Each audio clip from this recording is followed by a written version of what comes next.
at the highest level, that the margins are small, and you can't sort of wait for those to come round for you, and turn your way. You have to keep working. You have to accept the reality of the situation, and then you have to keep moving forward and try to change it. So that's the job. That's life.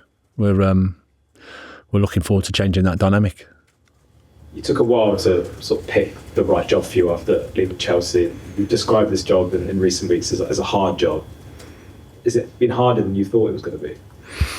Well, I think every Premier League job is a hard job. That's stating the facts.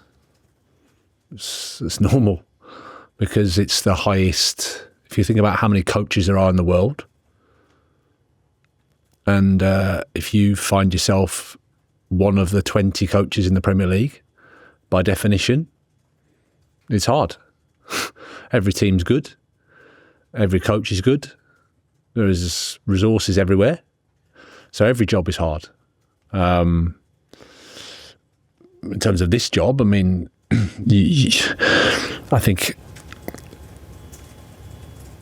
whether it's any hard, you don't know how things are before you go in, and then you have to look, and then you have to once you're in, then you make your assessment. But from the outside, I thought this was going to be a challenge, and that's why I took the job.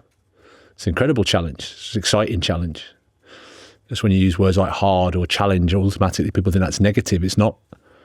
I think if you want to do something important and special, you have to accept that there are moments where it's really difficult. Otherwise, what's the point? Anything that's worth having or doing in life, you have to accept that there's going to be struggle, and you have to be ready to deal with that. Did you foresee that struggle, I guess, as well? Yeah, of course. I've been coaching for 15 years, 20 years. Every single job. Football is tough because the margins are small. The nature of the game is so challenging. The best team sometimes doesn't win. It can be unfair, all that stuff. So my experience in coaching football, and also always you have to assess at every point along the way. Okay, where's the club at? Where are we at? Now, if your assessment is everything's great, culture's great, environment's great, the team has had lots of investment, it's all positive, you've got a young, dynamic group of players with hunger, then okay, that's one start point. If the start point is slightly different, then clearly the challenge is different. There's always a way. This week there's been, again, quite a lot of noise around the club. A lot of reports that the club are looking at other managers potentially. Is it hard for you to kind of do the day-to-day when those stories, those reports are happening?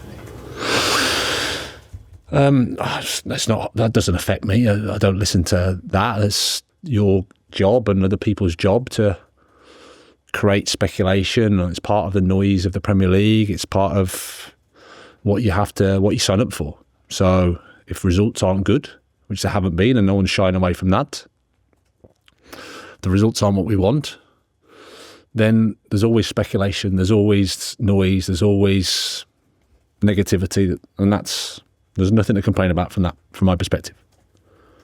In terms of that, have you spoken to the higher ups here about kind of where the team is this week?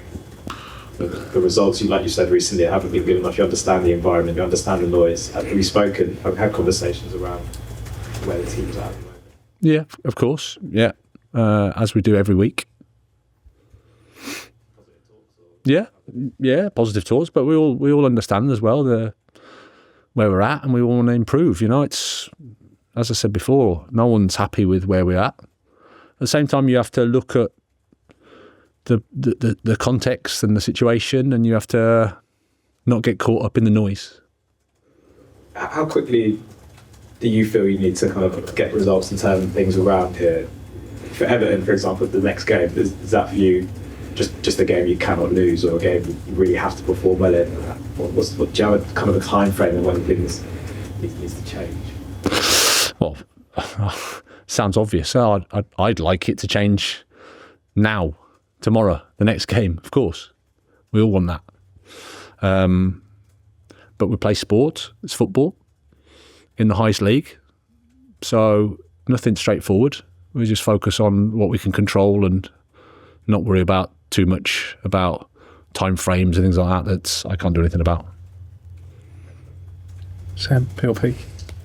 Graham, good to see you. Can I start with team news, please? How's the squad looking ahead of Monday? Good. It'll still be Aaron missing. Still struggling with this stomach problem. But apart from that, everybody's available. I know you described it before as an incredible and exciting challenge, the job of the West Ham United head coach role. For you, during times like these, what sort of experience do you draw upon? Because you're obviously a very experienced manager. What do you look back on and think, okay, that's something that I'll use to help me get through maybe this period? Well, 50 years of life, 20 years of doing the job. In summary, that all those things that happen, that you again, you have to understand, as we're an emotional world, people want things quick, and I completely understand that. And when results aren't going well, there's a lot of emotion, there's a lot of pain, people are hurting, and often they want somebody to blame. It's not easy to analyse why results at a football club aren't what you want. It's not easy to make that assessment. And so therefore, like I said, it's clear, especially if you think that the results should be better, then the natural conclusion is the coach is the problem. And if that's the case, I've always said that if that's the case, then everybody knows the consequences of that. If you look at it slightly differently and if you make a different assessment of the situation, then you can come to a different conclusion.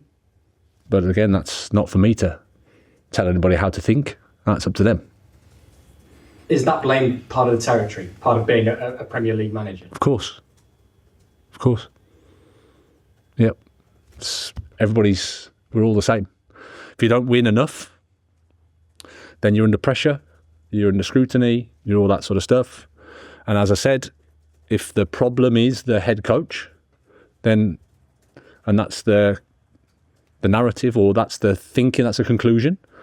And if results haven't good enough, because as I said, they haven't been, then yeah, the consequences are the consequences. But again, there's always there's another way to look at it. Whether we do in this world is another thing. As for Everton, 10th in the Premier League table, 7 points from 5. What have you made of them so far? They've been good, as you expect from a David Moyes team.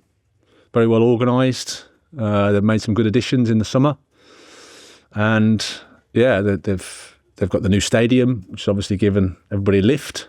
Looking forward to going and playing there, but they'll be strong. It'll be a tough game. When you're away from home, do you look at the Nottingham Forest result and the Nottingham Forest performance as inspiration, as the example to replicate? Is that the game that you look back on and think, right, if we can do that again, it'll go exactly how I want it to?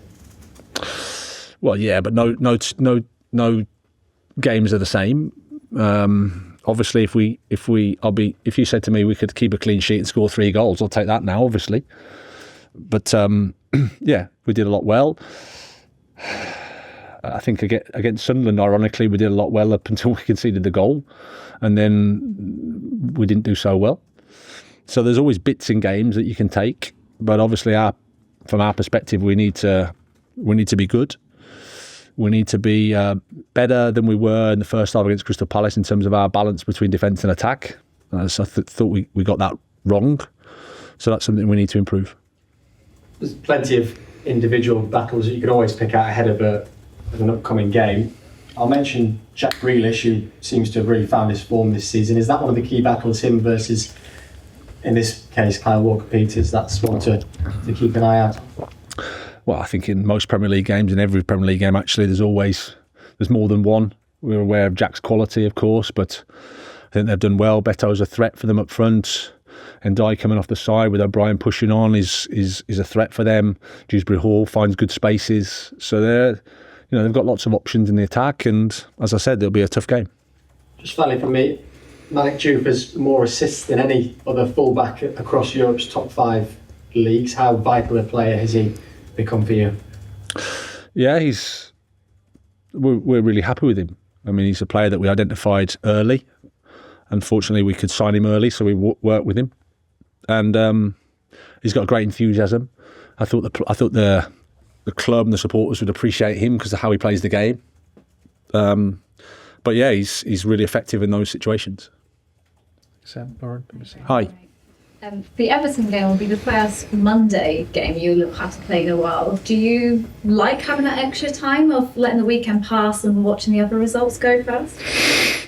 I don't mind, to be honest. I've been doing this long enough that any day's fine for me.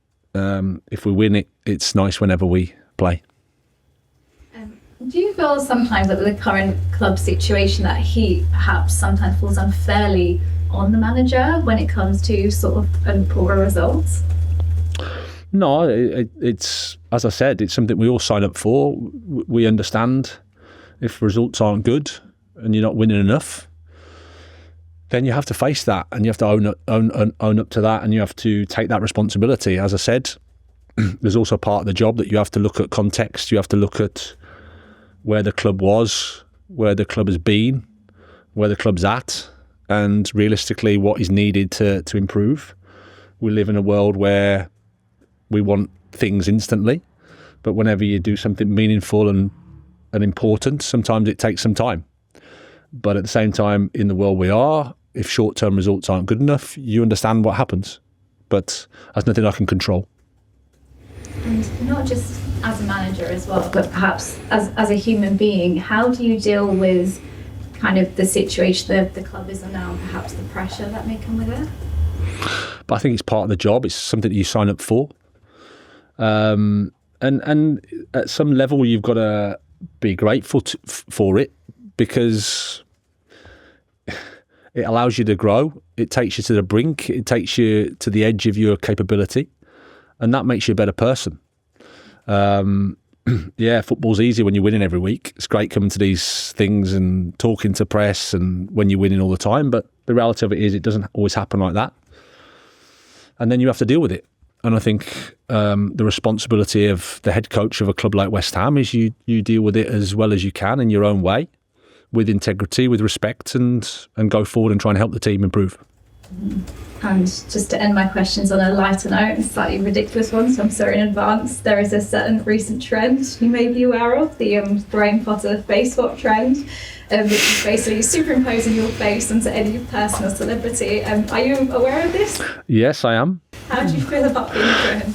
Yeah, well, it made my 15-year-old son laugh a lot. So, as I said, you have to accept what comes with it, which is part of criticism. It's at times ridicule, but that's just the environment we're in, and it is what it is. It has been used by other football clubs. Sorry? Has been used by other football clubs posting their players with your face on. Have you got a picture that perhaps is your favourite out of all of these? No, not really. I haven't given it too much thought. You can imagine I've got a few more important things to think about than that. But as I said, it is what it is. You have to deal with those things.